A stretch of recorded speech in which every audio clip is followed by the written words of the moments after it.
एक पीएचडी के छात्र को देशद्रोही के रूप में स्थापित कर दिया गया। समाज की नजर में उसे कमजोर कर दिया गया। तो पहले से ही कमजोर हमारी आपकी तरह पढ़ने लिखने वाला एक लड़का था, जो नहीं जानता था कि उसके पीछे इतनी तैयारी से सिस्टम ने हमले के सामान जुटा लिए। दूसरा तरीका, राज्य पिछले 9 सालों के दौरान राज्य की हिंसा करने की क्षमता को बदलते हुए देखा। अब राज्य अपनी पार्टी, गोदी मीडिया और आईटी सेल के जरिए आप पर मानसिक हिंसा करता है, आपको बदनाम करता है। और इसकी शुरुआत अगर ठीक तरीके से देखी जाए, संगठित तरीके से देखी जाए, तो उमर खालिद से होती है। जब मैं जाने में उन टीवी चैनलों के स्टूडियो में चले गए इस उम्मीद में कि इन चैनलों के जरिए किसी की बात रखी जाती है, किसी का पक्ष रखा जाता है, मगर जब तक वो जाते तब तक चैनलों ने अपना रुख हमेशा हमेशा के लिए आने वाले 10-12 साल और न जाने और कितने साल के लिए बदल दिया। तो गोदी media, IT cell, political party के जरिए एक पीएचडी के छात्र को देशद्रोही के रूप में स्थापित कर दिया गया। समाज की नजर में उसे कमजोर कर दिया गया। तो पहले से ही कमजोर हमारी आपकी तरह पढ़ने लिखने वाला एक लड़का था, जो नहीं जानता था कि उसके पीछे इतनी तैयारी से सिस्टम ने हमले के सामान जुटा लिए। दूसरा तरीका, राज्य ने अपनी हिंसा का ये बदला। ये आप सभी जो सुन रहे हैं उसे समझना भी चाहिए कि पहले राज्य कानून की धाराओं की आड़ में छिपकर हिंसा करता था, लेकिन अब हिंसा करने के लिए वो कानून बनाने लगा है ताकि वो खुलकर हिंसा कर सके। ये बदलाव आया है और आज राज्य हम सब देख रहे हैं। सिर्फ उमर खालिद नहीं है, शोमा सेन भी है भीमा कोरेगांव केस में 5 साल से अंडर ट्रायल। जब बड़े बड़े न्यायाधीशों को अंडर ट्रायल के बारे में बोलते हुए सुनता हूं तो मुझे लगता है कि यही 2-4 केस उन्हें भी नजर नहीं आते होंगे, या उन्होंने भी अपनी सुविधा के हिसाब से इन कुछ केस को देखना सुनना बंद कर दिया है, इस तरह से कि ये केस छोड़कर बाकी और केस पर बोला जाए।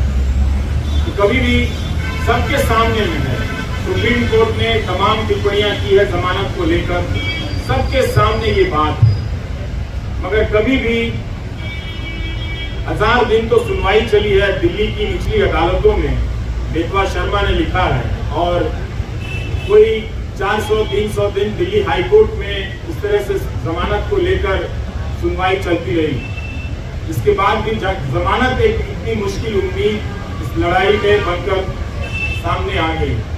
यही उम्मीद कर सकते हैं कि कभी कभी न्याय व्यवस्था की अंतरात्मा किसी रात को जगती होगी, और जब जग जाएगी तो देखेगी कि कानून के हाथ लंबे नहीं, उस कानून के हाथ रंगे हाथ भी होते हैं। उसे नजर आएगा, वो बात समझ में आएगी कि क्या हो रहा। हम सब ने यह भी देखा है कि मीडिया के स्पेस से उमर खालिद को धीरे धीरे पीछे की तरफ धकेल दिया गया, किनारे कर दिया गया, ताकि भुलाने की प्रक्रिया में तेजी आए। मैं अक्सर सोचता हूं कि जो लोग शुरू में बोला करते थे, वो लोग आगे चलकर बोलने की प्रक्रिया से ऊब गए, या उस प्रक्रिया के सहयात्री हो गए, जिसने ये तय किया है कि हम जब किसी के साथ इस तरह की यातना करेंगे, उन धाराओं में उसे बंद कर देंगे, तो उसे भूल जाना होगा, उसे उसके हाल पर छोड़ देना होगा। उमर खालिद की जितनी भी तस्वीरें आई इस दौरान, जहां भी छपी या चंद वीडियो में नजर आए, मैंने एक हंसता हुआ लड़का देखा, लेकिन उस हंसी को देखकर अपने भीतर उदासी भर जाती थी। ये हंसी जो है वो अपने लिए नहीं, वो हम सब के लिए छोड़कर जा रहा है। या आप शायद अपनी जिंदगी में सामान्य होंगे, इस वक्त एक ओवल में फालतू का मुकाबला चल रहा है, इंडिया ऑस्ट्रेलिया के मैच में ट्वीट करके अपने आप को क्रिकेट प्रेमी जता रहे होंगे। जता सकते हैं, बिल्कुल अपनी जिंदगी जी सकते हैं, और जिंदगी को उसी रोशनी और संगीत के साथ जी सकते हैं, मगर याद करने का जो फर्ज था नागरिकों का, बहुत लोगों ने भुलाया, और ये होते हुए हमने देखा। उनके लिए एक ऐसा विषय बन गया इस पर लिखना, इस पर बोलना राज्य से टकराने के जैसा हो गया। वो अपना हिम्मत हारने लगे।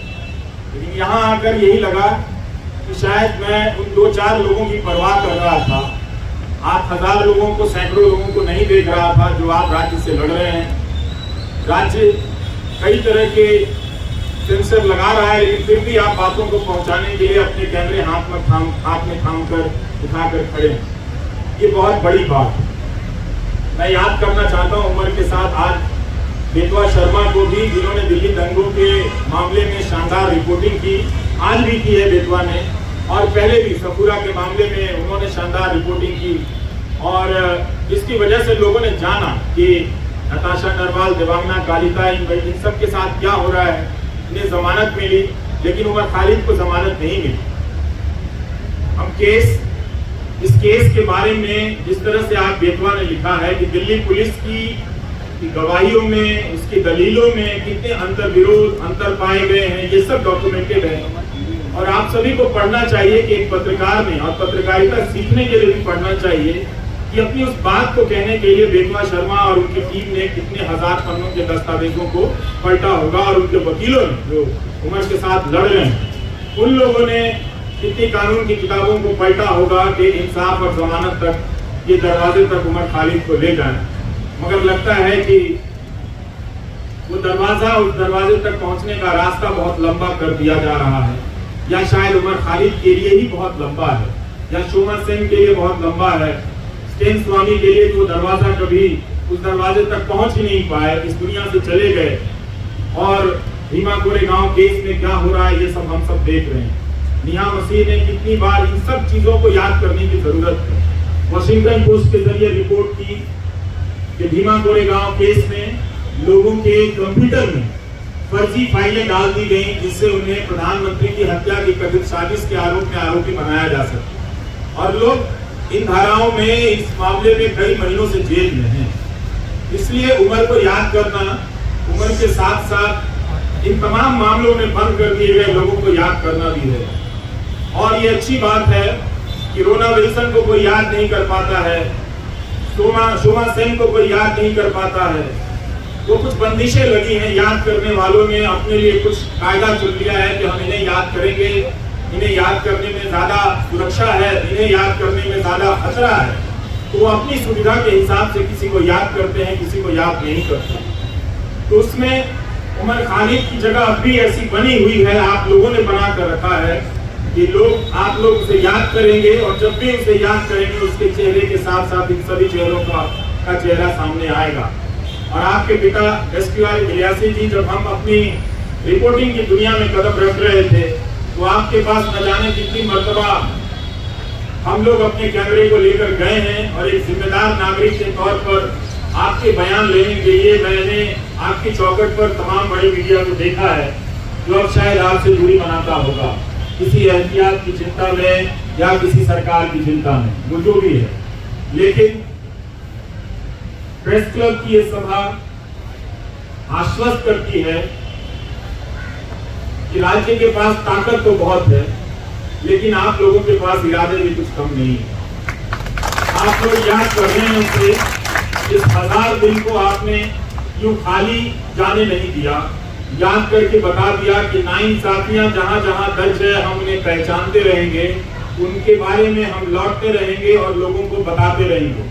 हम और आप यही काम कर सकते हैं इस उम्मीद में कि कभी न कभी किसी का ईमान जागेगा, और ईमान जागता है, और लोग उन फैसलों को पलट कर देखेंगे, उन गवाहियों को देखेंगे। दिल्ली पुलिस में भी बहुत सारे अच्छे लोग हैं, वो लोग समझेंगे कि उनके हाथ से किस तरह की नाइंसाफी हो रही है। उनकी रातों की नींद भी खराब होगी किसी वक्त में, जब वो खुद किसी नाइंसाफी के दौर से गुजर रहे होंगे, तो अपने द्वारा की गई नाइंसाफियों को याद तो करेंगे ही। हम सब याद करते हैं, वो भी इंसान है, वो भी याद करेंगे। लेकिन उमर खालिद के लिए लगता है कि सब कुछ एक कठोर दरवाजा बना दिया गया है, लकड़ी का ऐसा दरवाजा जहाँ इंसान नहीं खड़ा है, लकड़ी का कुछ लकड़ी की मूर्तियां ही बनी हुई हैं, वही फैसले ले रही हैं, उनका शायद दिल नहीं धड़कता। हम कोशिश करते रहेंगे कि उमर खालिद के साथ जो मामला है उसको उठाते रहें, आप लोग बोलते रहें। बोलने के लिए बहुत जरूरी है कि इस केस के डिटेल में जाएं, जिस तरह से बेतवा शर्मा ने आज रिपोर्टिंग की है। इतनी बड़ी मीडिया की फौज है इस दिल्ली शहर में, पूरे देश की मीडिया को खत्म कर दिया गया कि दिल्ली में मीडिया है क्योंकि नेशनल मीडिया है, वो राज्यों और जिलों की परवाह करता है। लेकिन अंत में ये नेशनल मीडिया भी खत्म हो गया और आज आपके बीच उसकी मौजूदगी नजर नहीं आती। कोई हाथ उठाकर नहीं कह सकता कि हाँ वो यहाँ पर खड़ा है, उसके चैनल पर उसका लाइव प्रसारण हो रहा है। अगर कोई ऐसा है तो उसके लिए ताली बजा दीजिएगा, नहीं तो आप सब अपनी निष्ठा और अपने कर्तव्य निष्ठा के प्रति खुद ही ताली बजा दीजिए। आपके लिए तो कोई आएगा नहीं। इस ग्रुप में आप लोगों ने इतनी मेहनत की है, बहुत बहुत शुक्रिया कि हम सब ने आज उमर खालिद को याद किया है। ट्विटर पर जिन लोगों ने लिखा है जो यहाँ नहीं आए हैं, उनकी सॉलिडारिटी को भी स्वीकार करना चाहिए, उसे भी मंजूर करना चाहिए, उसे भी एक तरह से उसकी पहचान होनी चाहिए। कैसे तमाम अनजान लोगों के जरिए भी ये बात दुनिया तक फैलती है कि एक नौजवान लड़के को जिसकी पीएचडी, चार्जशीट से पहले अदालतें उसकी पीएचडी पढ़ लें तो उसके बारे में नजरिया बदल सकता है। लोग देख सकते हैं कि वो एक छात्र के रूप में कैसा रहा होगा। उमर खालिद की दोस्त आकांक्षा अपेक्षा प्रियदर्शनी का मैं एक नोट पढ़ रहा था कि जब वो मिलने गई और उमर खालिद ने बताया कि कोविड के दौरान सुप्रीम कोर्ट के आदेश से कई लोगों को जेल से बाहर जाने की इजाजत दी गई और जब वो लौट कर आए तो उन्होंने पूछा कि आप अभी तक यही हैं।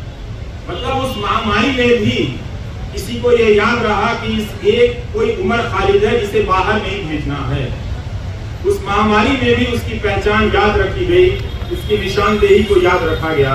इस तरह की नाइंसाफियां जो एक आम कैदी को मिलनी चाहिए वो भी उसे नहीं मिलती नजर आ रही है। ये बहुत चिंता की बात है और जब तक ये है अदालतों के मंच से बड़े बड़े न्यायाधीशों का बोलना हमें खाली सा लगता है, हल्का सा लगता है कि वे अंडर ट्रायल और अधिकारों की बात बहुत संजीदगी से करते हैं। कई बार ऐसा लगता है कि शायद वो बात कहने के लिए करते हैं, नहीं तो ये बात अपने फैसलों में ही पलट कर देख लेते कि जब सबके लिए वो फैसला हुआ था तो क्यों इस व्यक्ति के लिए, क्या वो व्यक्ति इतना ज्यादा खतरनाक है। मीडिया अगर धारणा बना दे, मोदी मीडिया का एक है, रोज दंगाई मानसिकता फैलाता है, उसके खिलाफ कोई कार्रवाई नहीं है और उस तरह के एंकरों से किसी को देशद्रोही बना दिया जाता है, उस पर राज्य व्यवस्था और न्याय व्यवस्था उसे लेकर इतना क्रूर हो जाती है, कोई दया भी नहीं दिखाती है, उसका प्रदर्शन नहीं करती है। हमारे तमाम न्यूज चैनलों के एंकरों ने बुलंदशहर के मामले में क्या हाल किया आप सभी ने देखा। वो कल्पना कर लेते हैं कि मूर्तियां जिन्होंने खंडित की वो किस समुदाय के हों, वो रिपोर्टिंग अब नहीं करते। इसी तरह से उन्होंने उमर खालिद के बारे में कल्पना कर ली और उसे वास्तविकता में बदल दिया। ये तो गनीमत है कि वहां की पुलिस डिपार्टमेंट को ये बात समझ में आ गई कि कुछ खतरनाक चीजें हैं। वो अपराधी पकड़े गए और उनके धर्म का नाम का धर्म कुछ और निकल आया। नहीं तो पता नहीं वो एंकर उस घटना के बहाने समाज में कितनी जहर और कितना आग फैला दिया होगा और किस तरह के खेल खेले जा रहे हैं इस तरह से।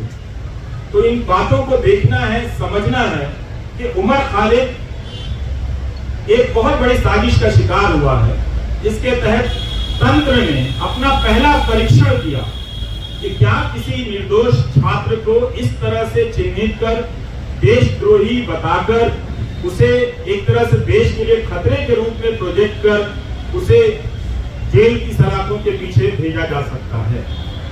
और ये उनका परीक्षण उमर खालिद के मामले को देखकर या भीमा कोरेगांव के केस को देखकर लगता है कि सफल हुआ। सत्ता ने लोक लाज की परवाह भी छोड़ दी। स्टेन स्वामी के निधन के बाद भी उसे कोई फर्क नहीं पड़ा,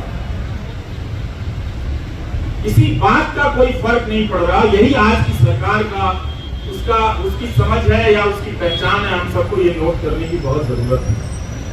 उन एंकरों को कुछ नहीं होता जो दिन रात दंगा फैलाते, दिन रात अनाप शनाप दूसरे समुदाय के बारे में कहते हैं, लेकिन दंगा भड़काने के आरोप में एक पीएचडी के छात्र को सलाखों के पीछे भेज दिया गया, जिसके मामले में ट्रायल शुरू नहीं हुई है और ना ही चार्जशीट वगैरह सब ये चीजें पेश हुई है, ना जमानत मिली है इस मामले। तो हमें इस अंतर को पहचानना है कि कुछ लोगों को दंगा फैलाने की खुली छूट मिली हुई है, गोली मारने के नारे लगाए जा रहे हैं। वो कौन लोग थे जो इस कानून को लेकर आए और आज तक इस कानून को लागू नहीं कर सके। इस कानून को लागू करने के नियम तक नहीं बनाए गए, लेकिन 2019 के दिसंबर में आप जाकर देखिए लौट तो इस तरह से सब कोई चिल्लाता था, चीखता था सरकार की तरफ से कि इस कानून को सूर्योदय से पहले भी लागू हो जाना चाहिए, ताकि दिन के निकलने से, सूरज के निकलने के साथ ही हम सब इसे लागू करें और देश को बचा लें। मगर अब उस कानून का नाम वो उन इलाकों में ही जाकर नहीं लेते। अब उस कानून का खौफ मणिपुर में भी पैदा हो गया। वहां भी कुकी जनजाति के लोग इस बात से चिंतित हैं, घबराए हुए हैं कि क्या कहीं ऐसा होगा कि हमें भी एनआरसी की यातनाओं से गुजरना हो। तो मणिपुर को लेकर देख लीजिए या दिल्ली दंगों को लेकर जिसकी जवाबदेही तय होनी चाहिए थी, गृह मंत्री, उनकी जवाबदेही तय नहीं, आज तक तय नहीं। गोली मारने के जो नारे लगा रहे थे उनका मंत्रिमंडल में प्रमोशन हो जाता है। सुप्रीम कोर्ट को कहना पड़ा दिल्ली पुलिस से कि ये जो नारे लगा रहे हैं वो मेडिकल प्रिस्क्रिप्शन नहीं है। इसके बाद भी जो व्यक्ति शांति की अपील करता रहा, शांति की बातें करता रहा, वो दंगों की साजिश के आरोप में जेल में इस तरह से बंद कर दिया गया। तो इस 1000 दिन को आप याद रखें। ये 1000 दिन सिर्फ उम्र के नहीं हैं, ये 1000 दिन भारतीय नागरिक समाज, न्याय व्यवस्था के अफसोस के दिन भी हैं, उनके शर्म के भी दिन। नमस्कार, थैंक यू।